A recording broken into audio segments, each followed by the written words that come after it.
house music.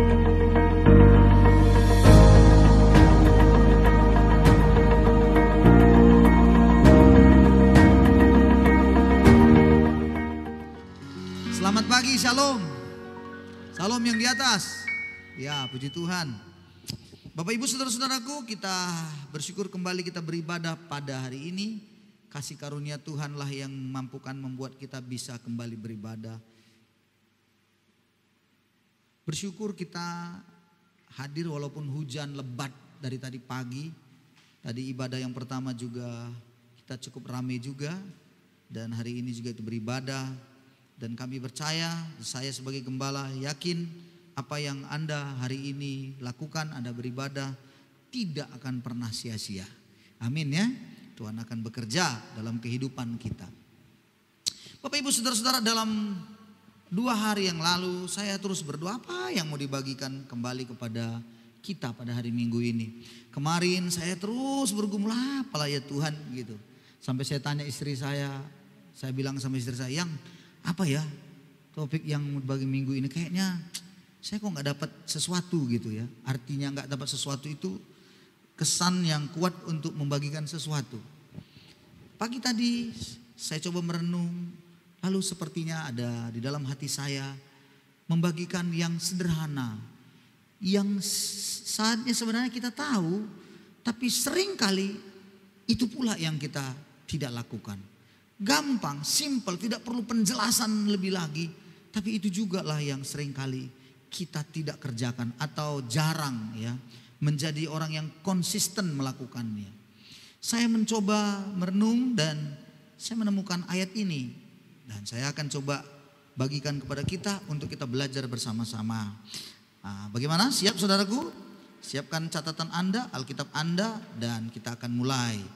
1 Tesalonika, mari kita lihat nasihat Rasul Paulus yang sangat berguna bagi kita pada hari ini untuk kita renungkan. 1 Tesalonika pasal yang kelima, saudara baca dan lihat bersama-sama ayat itu.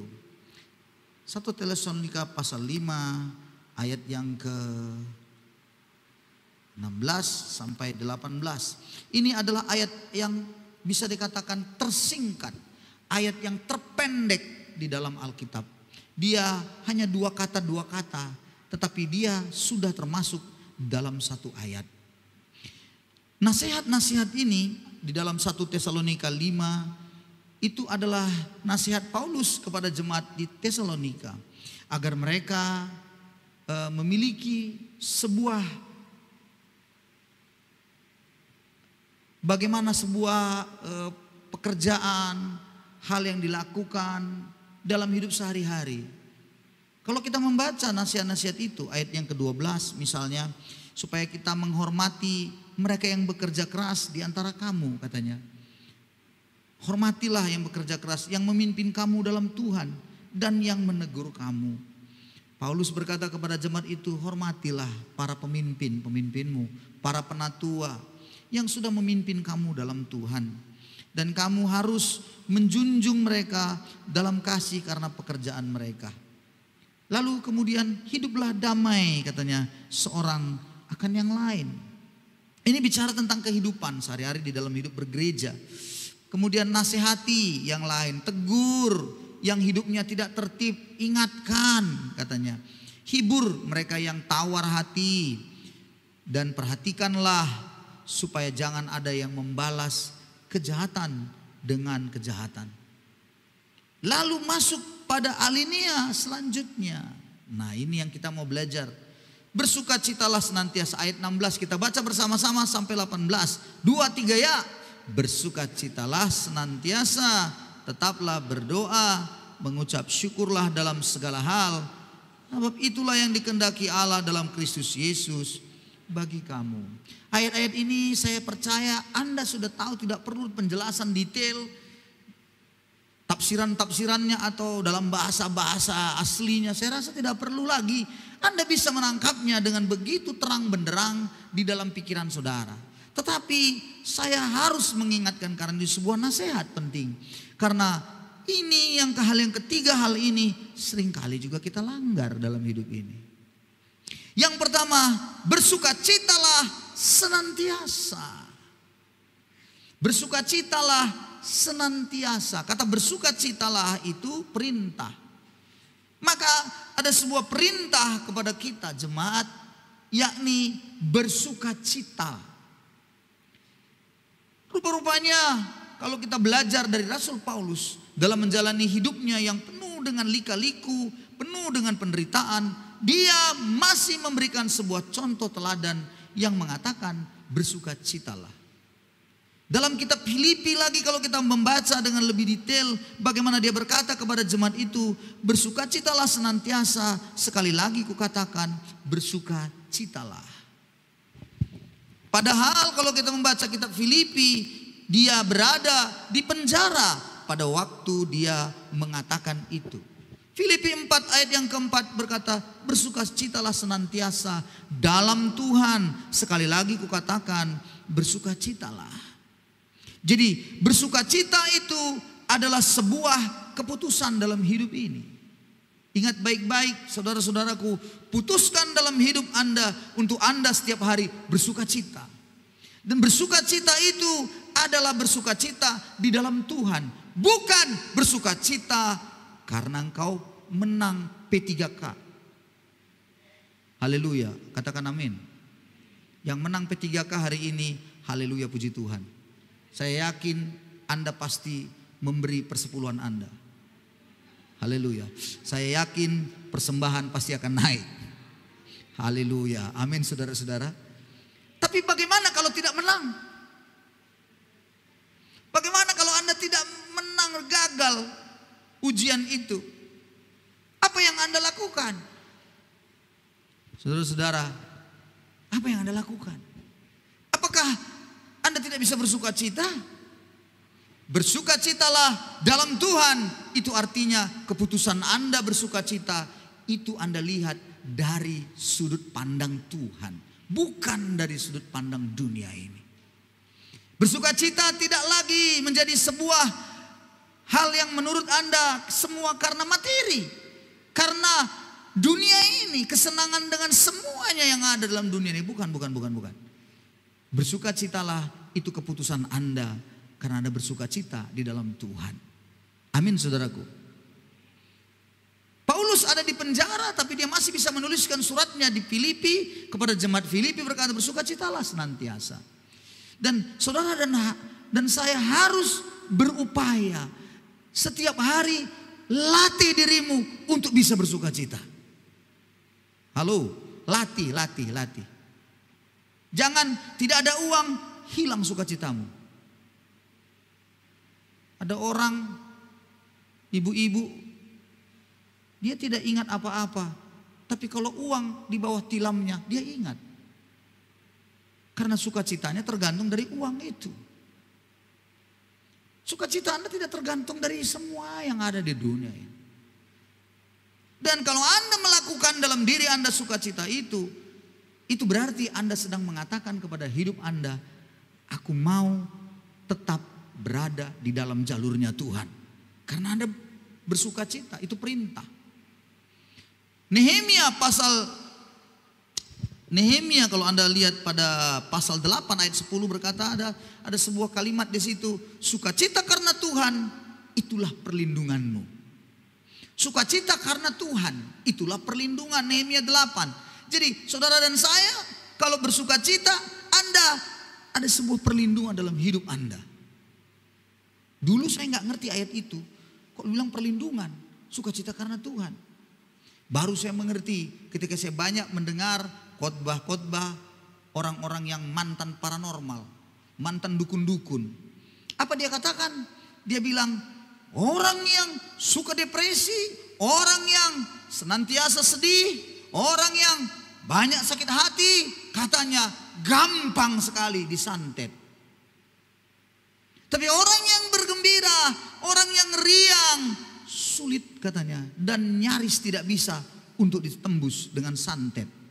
Wah, saudara-saudara benar, sukacita karena Tuhan adalah perlindungan dalam hidup saudara. Dia bisa melakukan banyak, setan bisa melakukan banyak hal, tapi itu semua akan terlewati atau bisa dihadapi Karena kita bersuka cita di dalam Tuhan. Bersuka cita di dalam Tuhan yang bagaimana, Pak? Saya tidak punya uang, saya tidak punya ini, saya susah. Saya mau katakan kepada saudara, bersuka citalah karena satu hal yang teramat penting yang tidak bisa tergantikan dalam hidup ini adalah bersuka cita karena Yesus sudah mati buat saudara dan saya. Bersuka citalah paling tidak karena itu. Jangan bersuka cita karena apapun.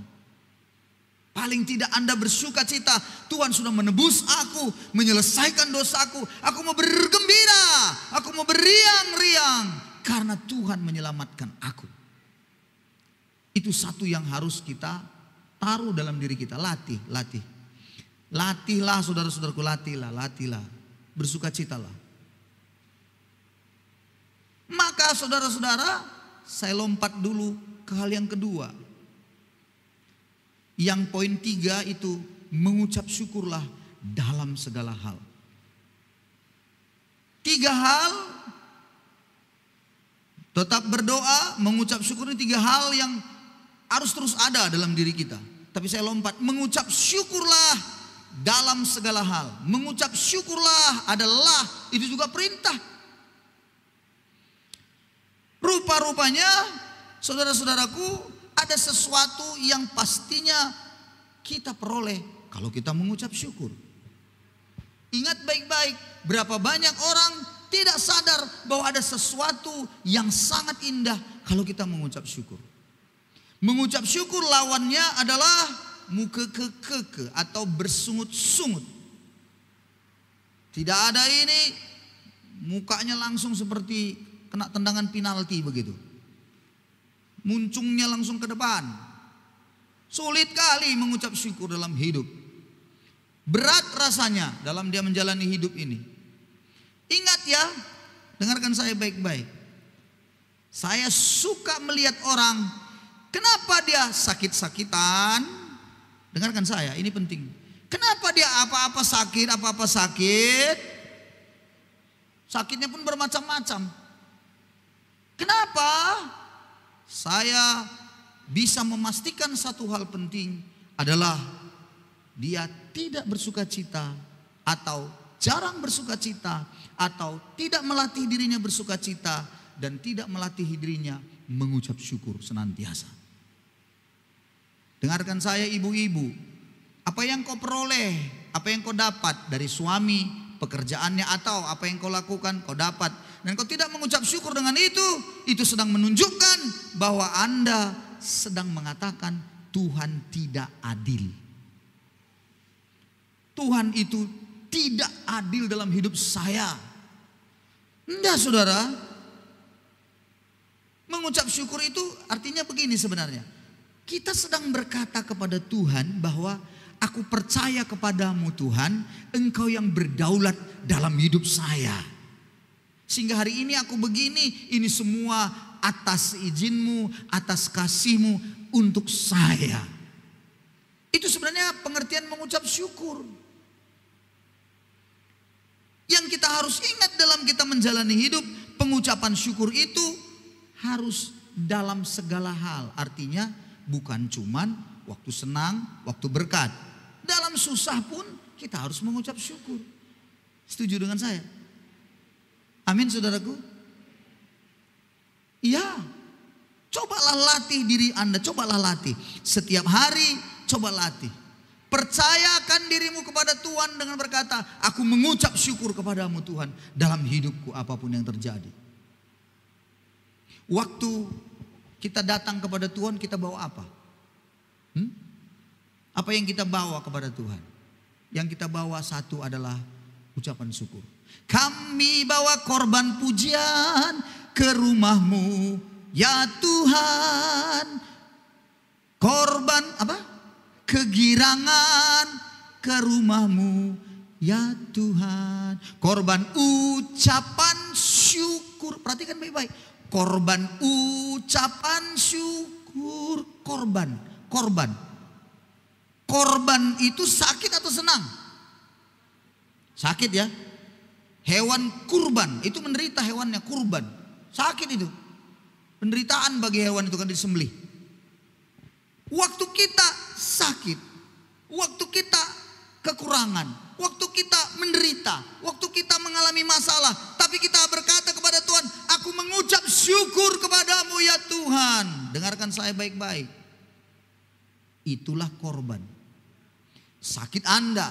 Dan itu Anda bawa, aku mengucap syukur kepadamu Tuhan. Dan tahukah Anda, dalam pengucapan syukur Anda itu menyenangkan hati Tuhan. Jadi menyenangkan hati Tuhan, saya percaya bukan cuma lagu yang berkata menyenangkanmu, senangkanmu. Bukan lagunya itu saja. Tapi waktu Anda datang dalam sebuah ucapan syukur karena Anda mengalami kesusahan, itu menyenangkan hati Tuhan. Dan saya yakin kalau menyenangkan hati Tuhan dalam hidup saudara, maka di balik pengucapan syukur selalu saya lihat ada mukjizat tersendiri yang Tuhan sedang siapkan dalam hidup saudara dan saya. Haleluya, amin. Apa yang pekerjaan apa Anda hari ini? Pedagang. Hujan turun sehingga Anda kesulitan menjual dagangan Anda. Apa yang Anda lakukan? Mengucap syukurlah, Tuhan pasti sanggup menolong Anda. Ada seorang penjual tempe. Ibu ini dia jual tempenya, dia buat tempe semalam.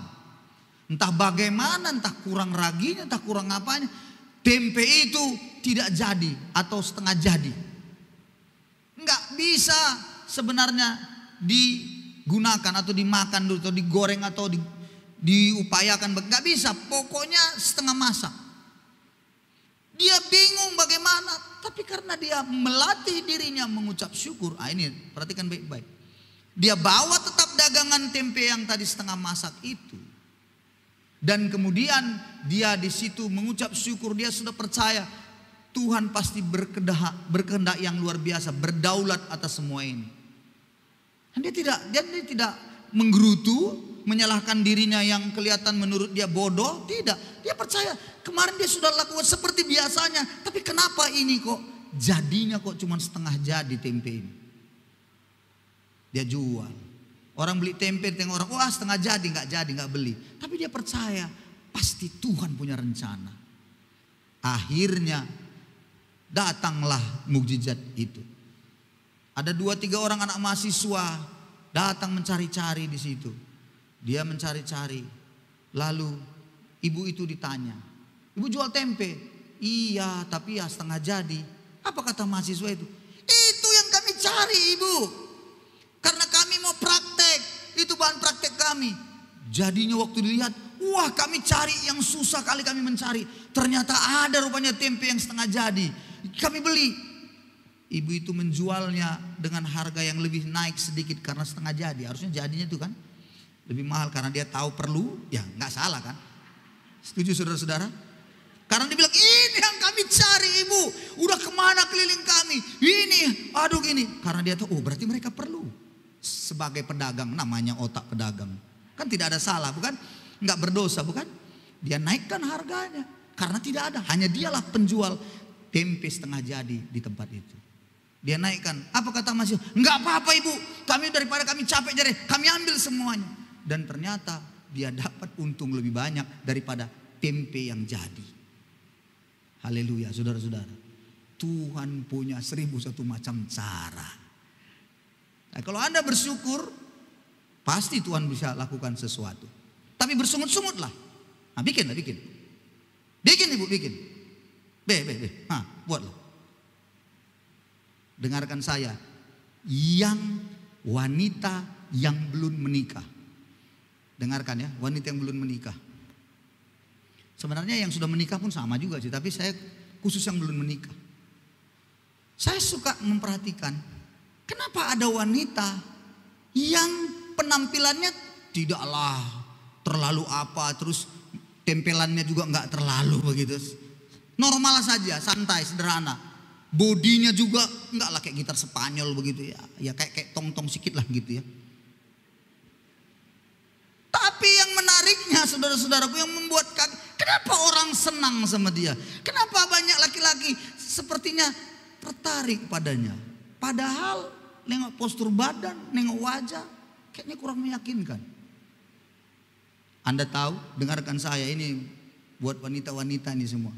Ternyata orang yang bersuka cita, orang yang rajin mengucap syukur, dia bisa keluarkan aura positif yang luar biasa bagi sekelilingnya.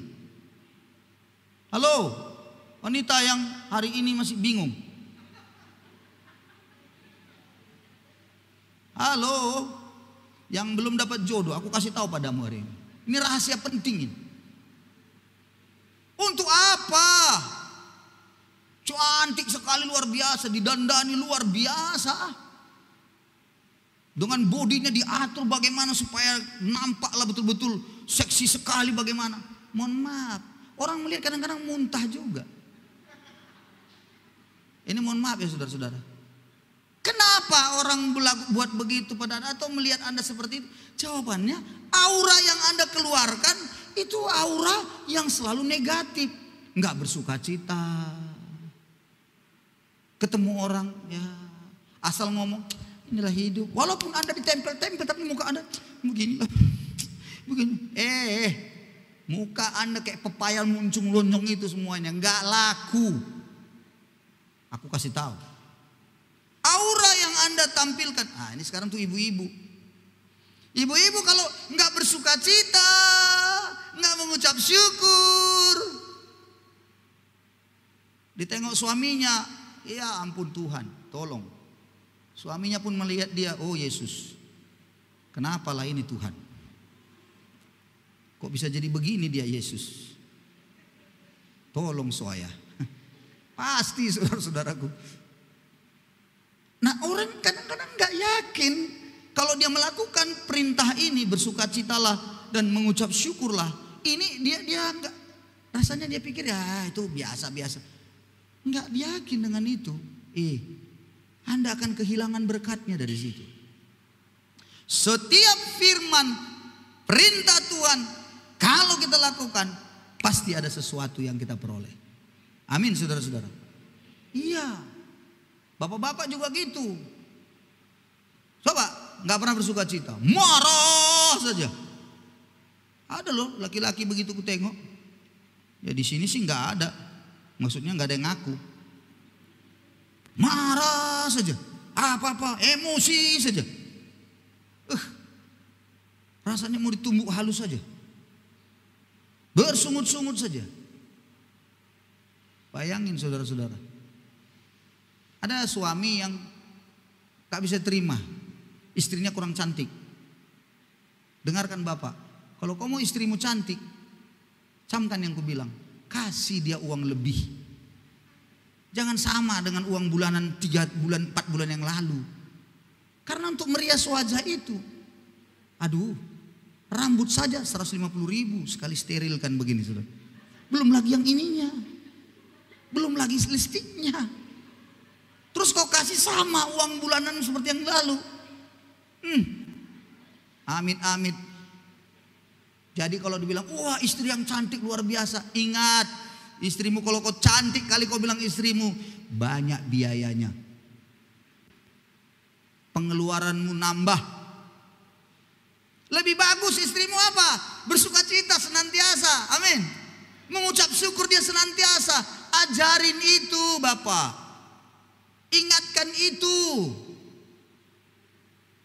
Tapi kan banyak kan kita tidak seperti itu. Saudara-saudara, pada akhirnya ke depan, semua namanya wanita, semua namanya pria apapun, pada akhirnya body itu tidak lagi menentukan dalam jalan hidup pernikahan keluarganya. Tidak. Tidak lagi bodinya ini, tidak. Apa yang dia akan mulai diharapkan itu adalah karakternya. Yang bahasa Alkitab bilang manusia batiniahnya. Itu yang akan mulai diharapkan oleh pasangan. Jadi kalau begitu gimana? Ya dari dalam terpancar dia akan keluar. Bersukacitalah, mulailah. Putuskan dalam hidup saudara untuk Anda bersukacita di dalam apapun yang Anda alami. Putuskan untuk mengucap syukur dalam segala hal apapun yang Anda alami. Gak tahu saya tadi pagi kenapa Tuhan ingatkan ayat ini lagi. Berulang-ulang mungkin Anda sudah dengar. Tapi saya harus mengingatkan saudara. Dan 3 ayat ini ada dalam satu alinea.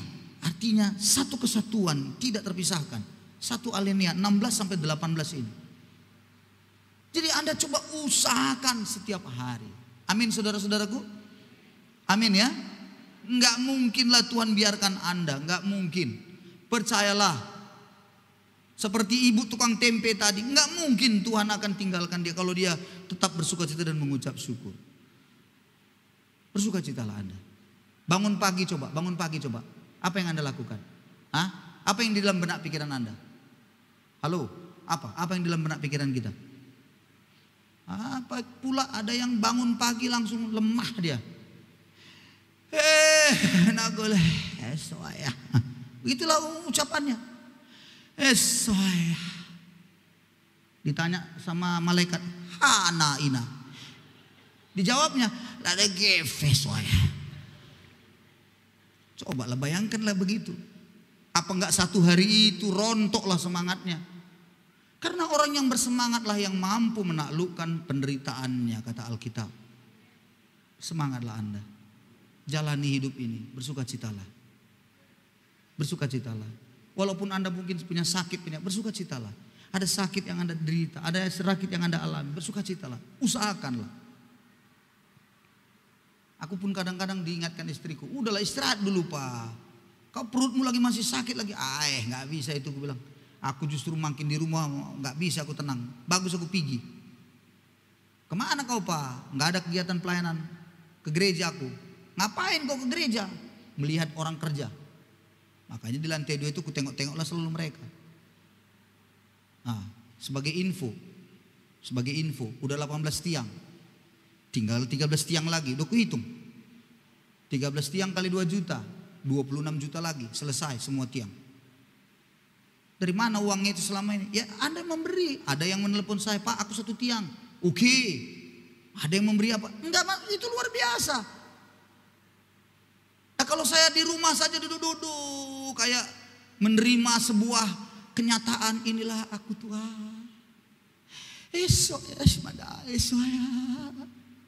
Cepat matilah itu. Saudara-saudara, saya nggak bisa begitu. Keluar aku langsung. Saudara-saudara, cobalah latih.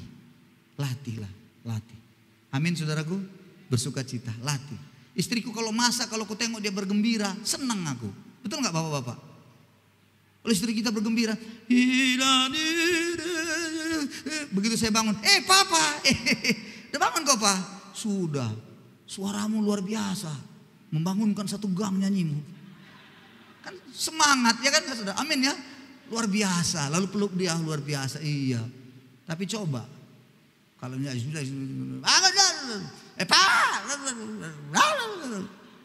saya tanya saudara, Anda bergembira nggak melihat begitu?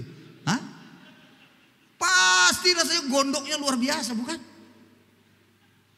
Saya kasih tahu, kalau begitu, kalau pasanganmu bersuka cita dia, engkau senang, apalagi Bapa di sorga.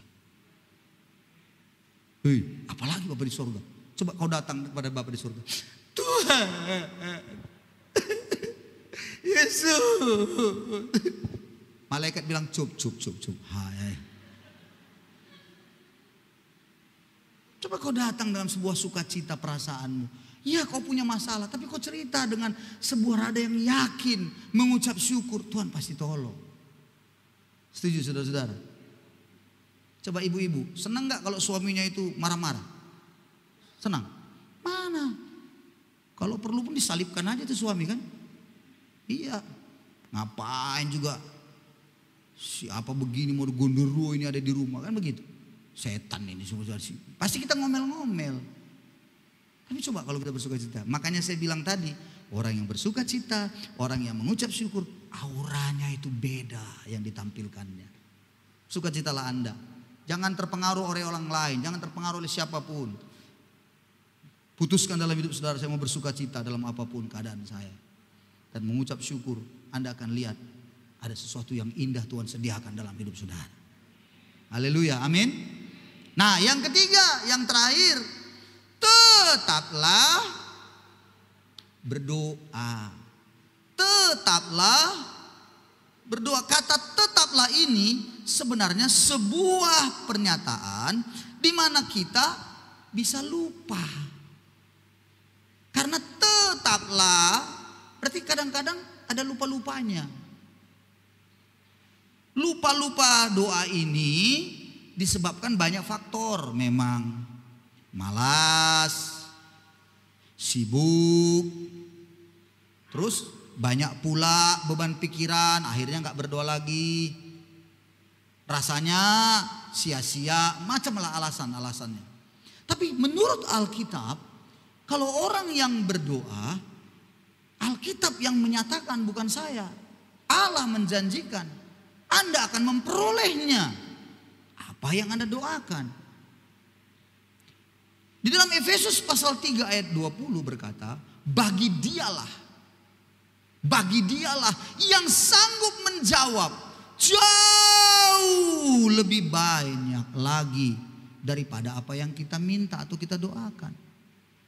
Bagi dialah jauh, dia bisa melakukan jauh lebih banyak daripada apa yang kita doakan atau pikirkan. Nah, kalau begitu, kalau Anda berdoa, dia akan melakukan jauh lebih banyak dari apa yang kita doakan. Mengerti maksud saya? Tapi dia tidak akan melakukannya kalau Anda tidak berdoa.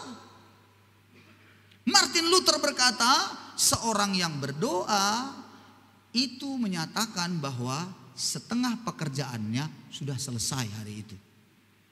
Jadi kalau Anda pagi hari berdoa, setengahnya sudah selesai.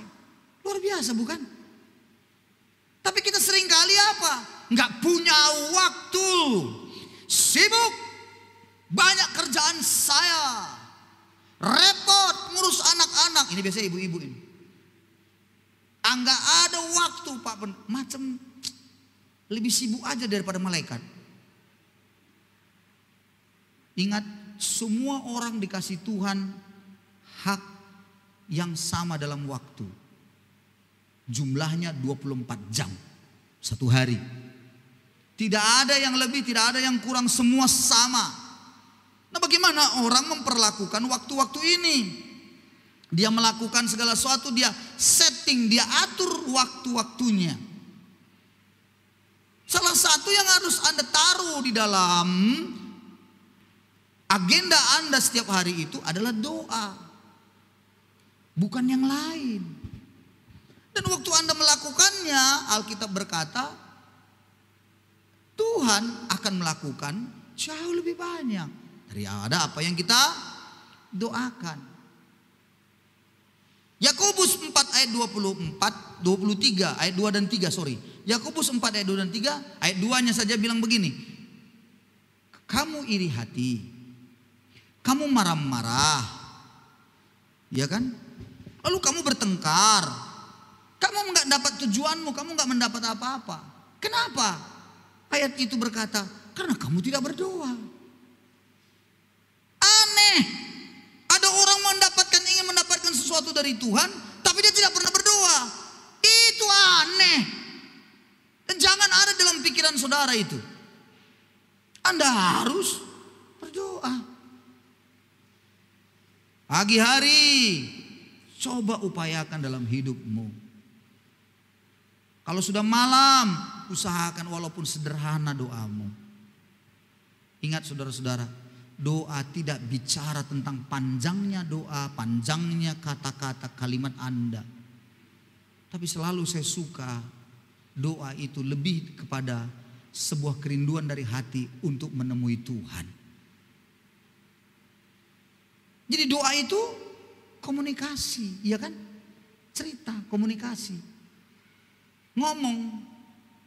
Makanya saya tidak suka kalau ada yang berdoa memang hanya diam, tutup mata. Yang gawatnya tutup mata, tutup mulut, akhirnya tutup hati. Dan kalau makan ada pula yang berdoa, doanya Pancasila. Pancasila di dalam hati. Amin. Itu bukan berdoa, itu hening cipta, Pak. Cobalah keluarkan dari mulut Anda. Ucapkan walaupun sepatah dua patah kata. Mulailah. Ya Tuhan, Kau tahu aku tidak pandai berdoa, tapi kau tahu hatiku Tuhan. Aku mau. Amin. Dah. Mulai dari situ. Bagaimana memulai berdoa? Bagaimana caranya? Caramu berdoalah. Gak ada cara lain. Berdoalah. Nanti Tuhan akan taruh dalam hidup Anda apa yang Anda mau doakan.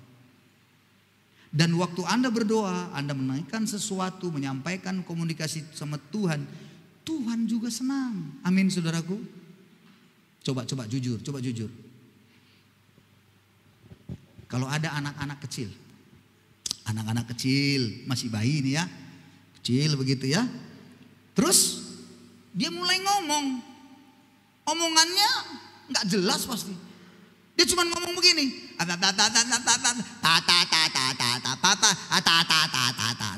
saya tanya, kira-kira orang tuanya marah nggak itu? Apa kau bilang? Salah kau bicara bukan begitu. Apa begitu orang tuanya? Entah anak siapa lah kau. Memang kau tak dari mana kau? Apa begitu? Enggak, orang tuanya pasti anakku udah boleh bicara anak papa ini ya. Lagi-lagi papa. Luar biasa.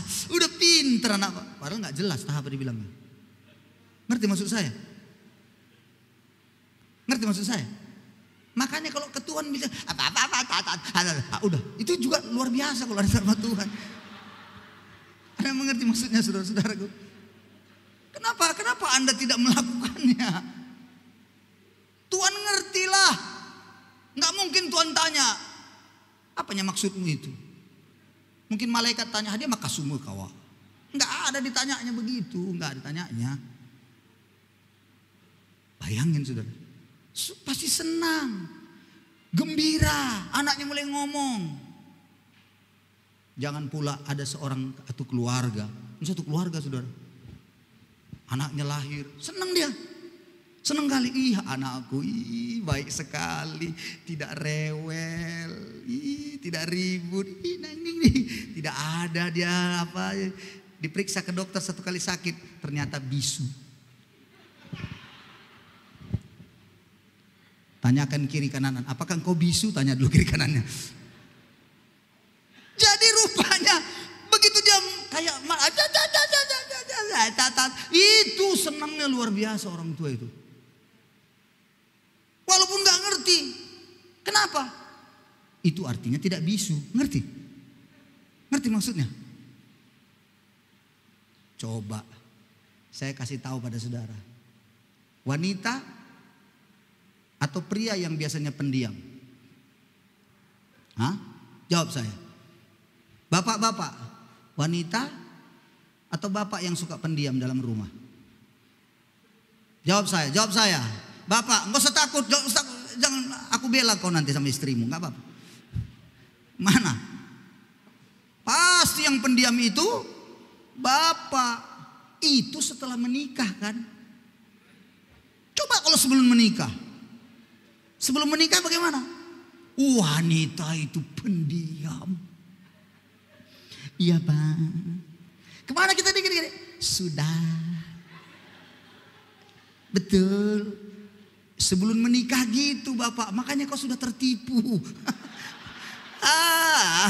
Sudah tertipu kau Bapak. Sudah tertipu. Kau pikir dulu istriku ini lemah lembut ya. Baik sekali istriku ini. Orang Mandrehe, orang Mandrehe. Belum tahu kau. Begitu kau menikah, hebat. Luar biasa. Celaka pula lagi, lebih rajin mulutnya daripada tangannya. Celaka lah udah itu. Itu betul-betul bencana alam lah udah. Lebih rajin mulutnya daripada tangannya. Harusnya minimal. Standarnya ya sama rajinnya mulut sama tangan. Itu masih lumayan lah. Kan begitu. Tapi nggak ada ceritanya aku lihat. Selalu kalau ada yang bilang istriku itu pendiam Pak. Istriku itu baik sekali. Nggak mau dia ngomong-ngomong cerewet. Itu tidak ada dalam kamusnya. Saya tanya, sudah menikah berapa lama? Ya 2 bulan Pak. Ya pantas lah, kau tunggu aja ntar lagi. Kau terima bagianmu. Kau 2 bulan memang belum kelihatan. Karena masih bulan madu. Tunggu masuk bulan ke-6. Bulan sabit dia langsung jadi bertahu. Anda lihatlah. Jadi artinya apa? Bersukacita kita kalau berkomunikasinya, merepetnya, apanya bersyukur. Itu maksud saya. Daripada bisu, ayo. Daripada bisu. Jadi kalau istriku, saya selalu bilang nggak apa-apa.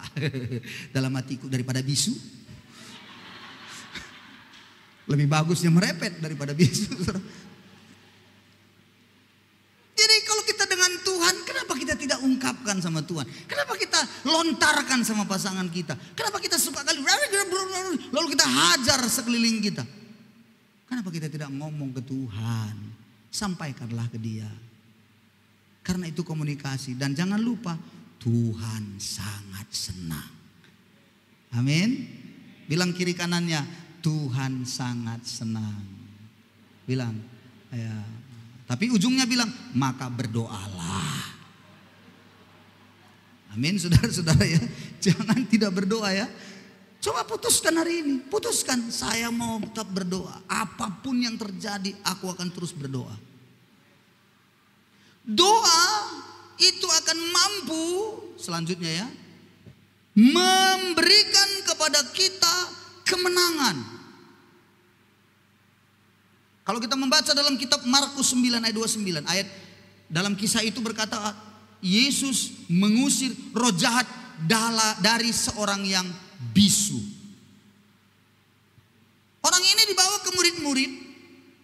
Murid-murid sudah berusaha mengusir setannya, nggak berhasil. Tetapi waktu dihadapkan dengan Yesus, sekali berkata-kata, setannya langsung pergi. Murid-muridnya tanya, Guru, kenapa kami tidak bisa mengusir setan ya? Yesus berkata, jenis ini tidak bisa diusir kecuali dengan doa. Jadi Anda harus berdoa supaya Anda menang atas semuanya pencobaan, serangan kuasa kegelapan.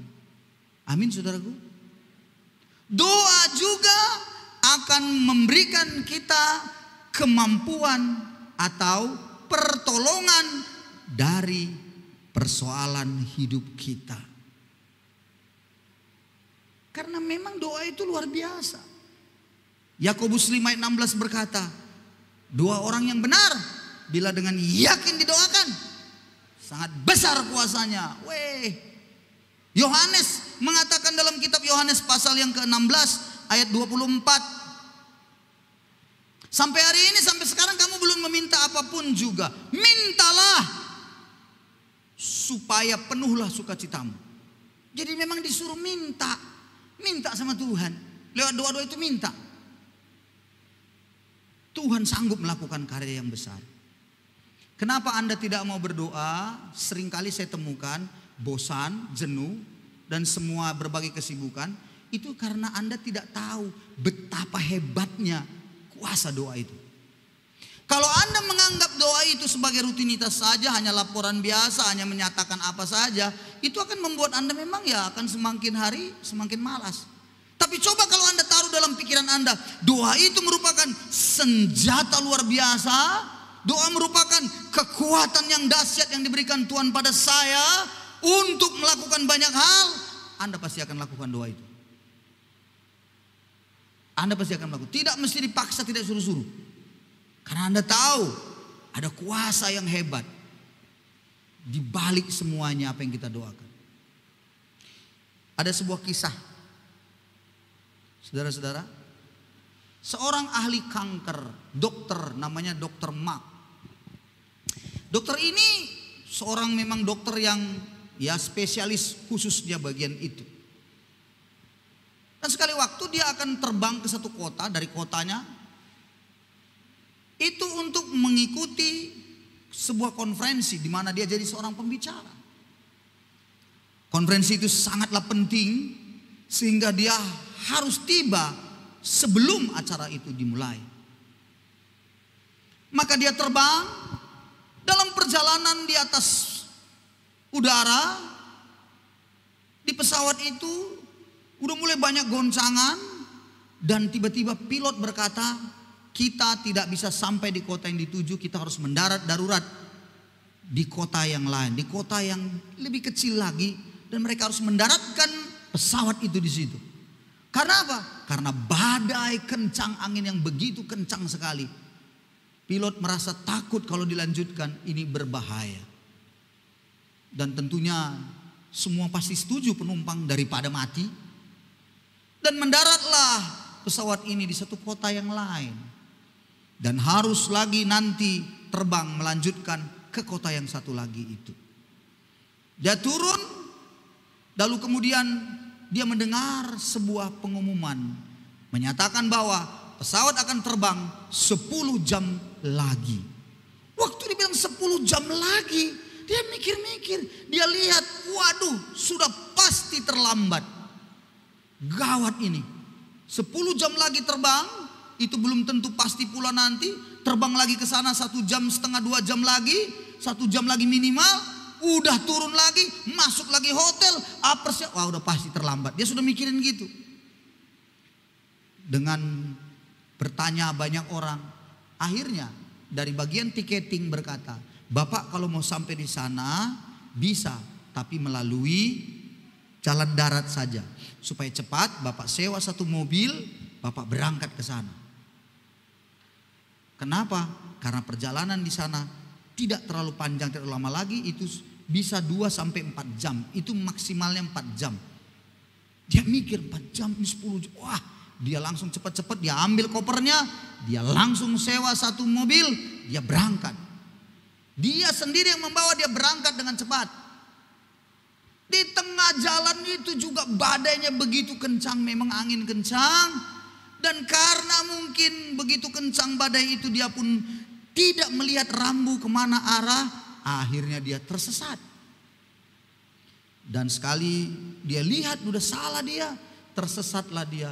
Tapi begitu badainya begitu kencang, hujan deras sekali, dia tepikanlah mobilnya ke satu rumah.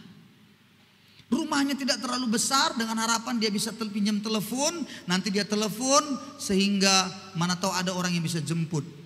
Karena sudah setengah perjalanan.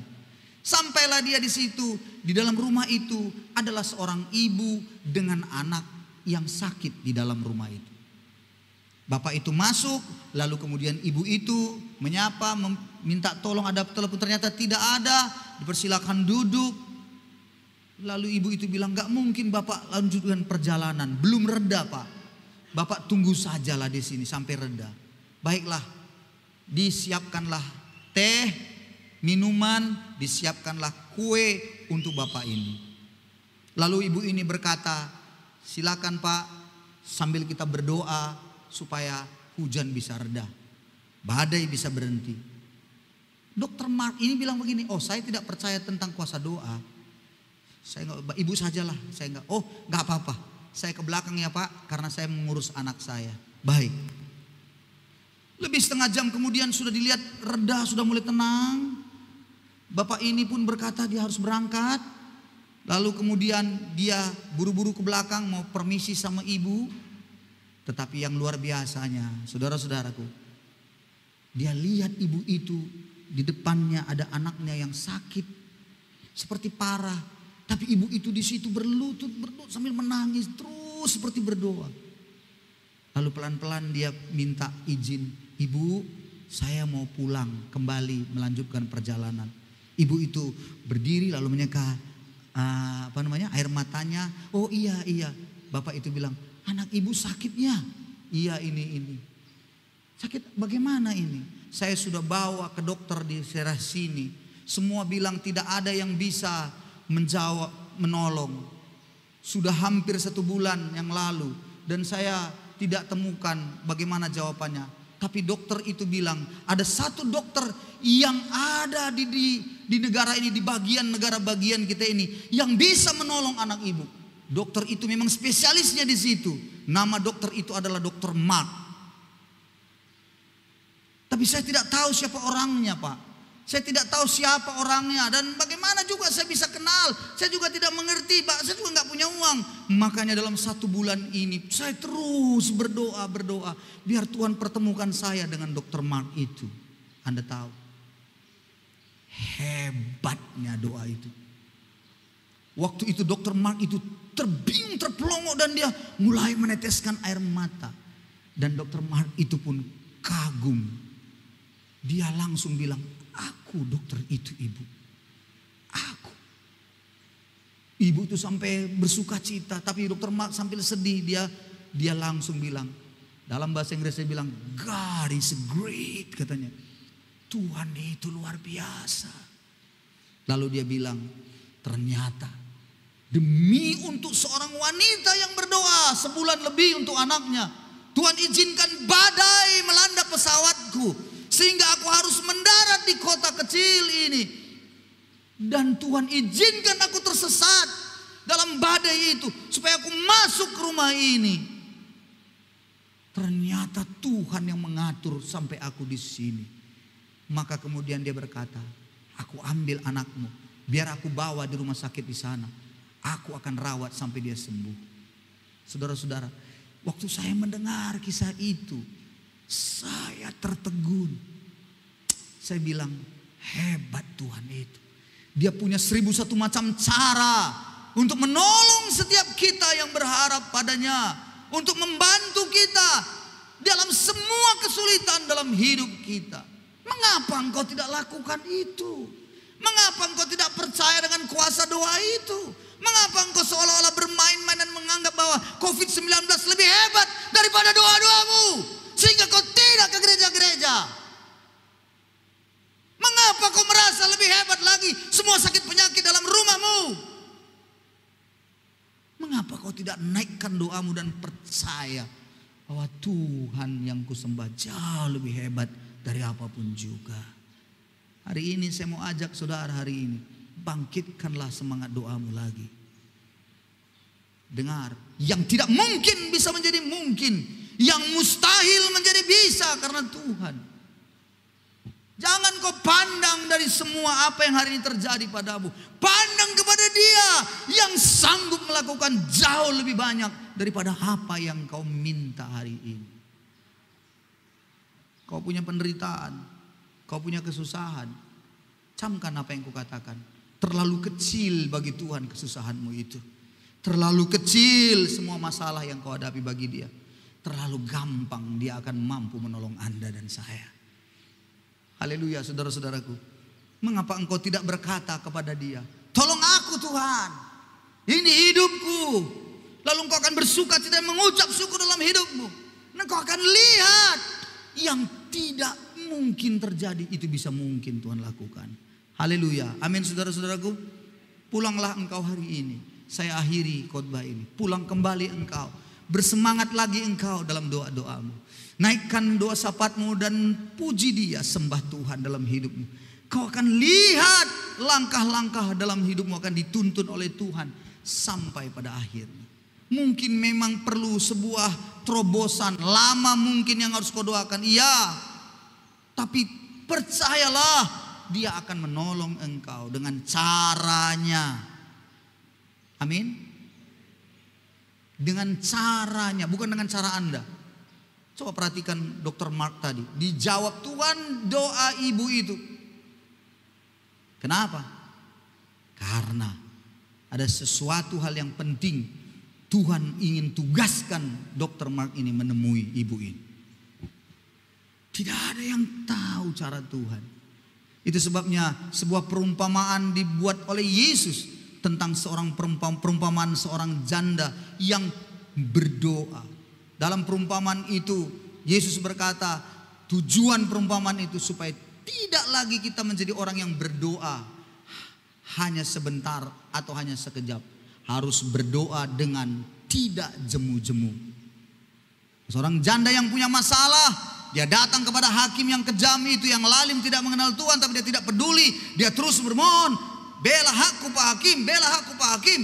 Sampai akhirnya hakim itu bilang, ini orang nanti ganggu aku terus, tengah malam ganggu aja terus, minta dibela-bela. Daripada ngerusuhin, ganggu aku, udahlah aku bela saja. Bayangkan Tuhan bilang apa? Camkan apa yang dikatakan hakim yang lalim itu, bahwa dia membela hak daripada janda itu. Apalagi Bapamu yang di sorga, bukanlah hakim yang lalim. Bapamu di sorga adalah seorang hakim yang baik dan adil. Dia akan menolong Anda dan saya di dalam Anda memiliki persoalan. Naikkan imanmu, bangkitkan semangatmu. Lihat Tuhan akan melakukan karyanya. Mari beri tepuk tangan pada Yesus kita yang luar biasa.